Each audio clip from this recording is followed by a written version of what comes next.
Hey guys, welcome to my channel. So ዛሬ የምናየው የላዛኛ አሰራር ነው። በጣም ባለሙያ አይደለሁም ግን ከማውቀው አካፍላችኋለሁ። ሶ ላዛኛ ፍሮም ስክራች ነው የምንሰራው። መጀመሪያ ሽንኩርታችን እናበስላለን፣ ከዛ ዘይት እናደርጋለን፣ ስጋ እንጨምራለን።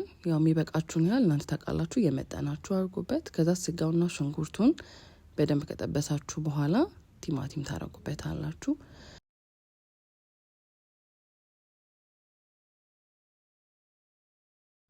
እኔ በርበሬ ብዙ ስለማላረግበት ቅላቱን የምሸፍነው በቲማቲም ድልህ ነው። ስለዚህ በዛ አርጋችሁ ቲማቲም ድልህ አርጉበት። ከዛ በኋላ ክኖር ትጨምሩበታላችሁ።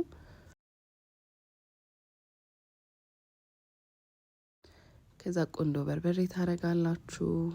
መጥበሻ ቅጠል የተፈጨ።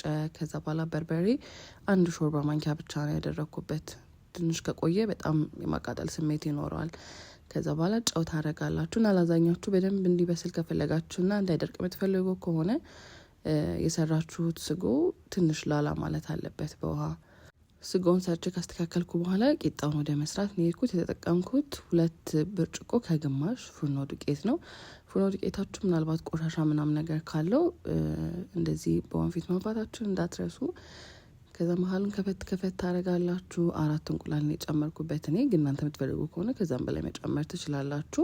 ከዛ ትንሽዬ ዘይት፣ ትንሽዬ ጨው አድርጌ በደንብ አቦካሁት።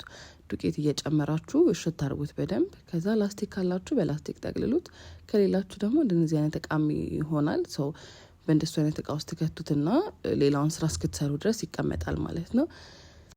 ከዛ ለላዛኛችን የሚሆን ቤሻሜል ሶስ እንሰራለን። ያደረኩት ሩቧን የምትሆን የገበታ ቅቤ እንደዚህ ላይ እሳቱን በደንብ ተቀንሱትና ቀስ ብላችሁ ታቀልጡታላችሁ። ከዛ ላዩ ላይ ፉርኖ ዱቄት እየጨመራችሁ በደንብ ታሹታላችሁ። መጨረሻ ላይ ወተት ጠብ እያረጋችሁ እስኪወፍር ድረስ እንደዚህ መምታት ነው። ከዛ ሲወፍርባችሁ በወተት እያቀጠናችሁ ትመቱታላችሁ። ከዛ ቆንዶ በርበሬና ጨው አደረኩበት። ከዛ በቃ ሎ ፓወር ላይ አድርጋችሁ በደንብ ማማሰል ነው።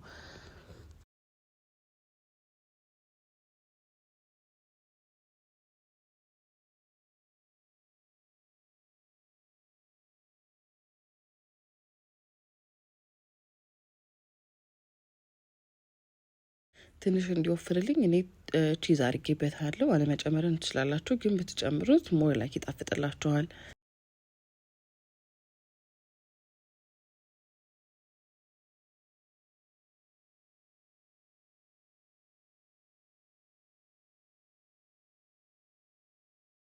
ቤሻሜል ሶሳችንን አዘጋጅተን ከጨረስን በኋላ ቂጣን ወደ መስራት ነው የምንሄደው።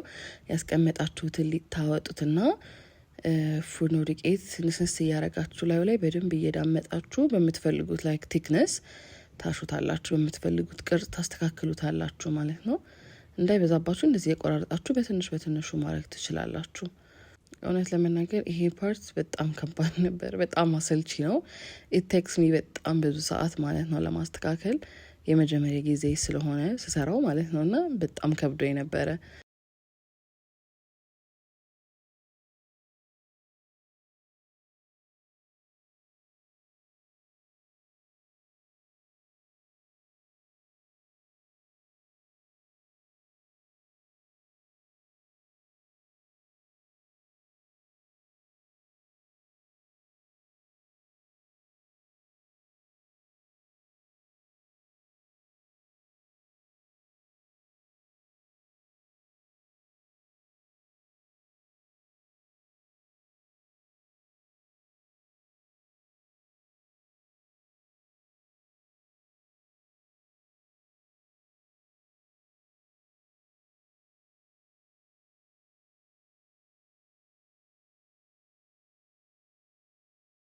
መጨረሻ ላይ እንግዲህ ቂጣዎቹ እንደዚህ አድርጌ አስተካክያለሁ።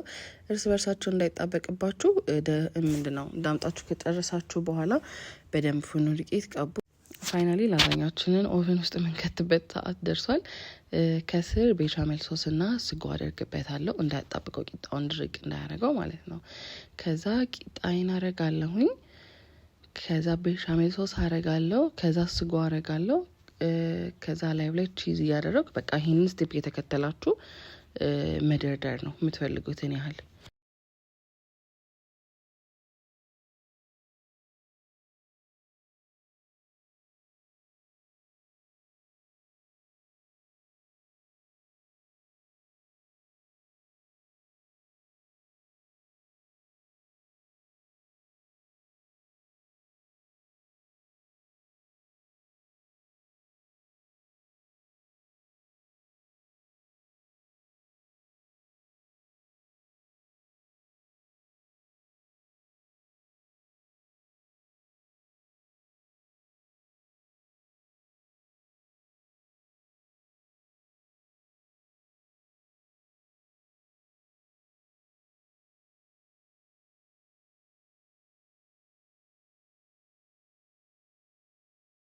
የመጨረሻው ሌየር ላይ ቺዝ ሲበዛበት በጣም ነው የሚጣፍጠው።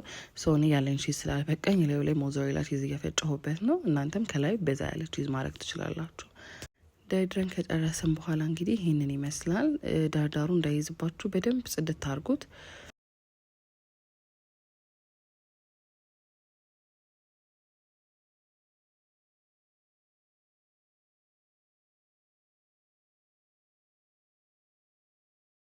እኔ መጀመሪያ ጊዜ ላዛኛ ስሰራ የከበደኝ ነገር ኦቨኑን ምን ያህል ነው ማበራው ምናምን የሚለው ነገር ነበር። ስለዚህ ሁለቱንም ከላይም ከታችም ታበሩትና 200 ዲግሪ ላይ ከዛ ለ40 ደቂቃ አክቹሊ 10 ደቂቃ እስኪሞቅ ምናምን ነገር ድረስ የሚወስደው ነው። ስለዚህ 40 ደቂቃ ቤክ ታረጉታል። መጨረሻ ላይ እንግዲህ ላዛኛችን ይህን ይመስሏል። በጣም ነበር የሚጣፍጠው። ከወደዳችሁት እናንተም ቤታችሁ ሰርታችሁ ሞክሩት። አይ ላቭ ዩ ጋይስ ባይ ባይ።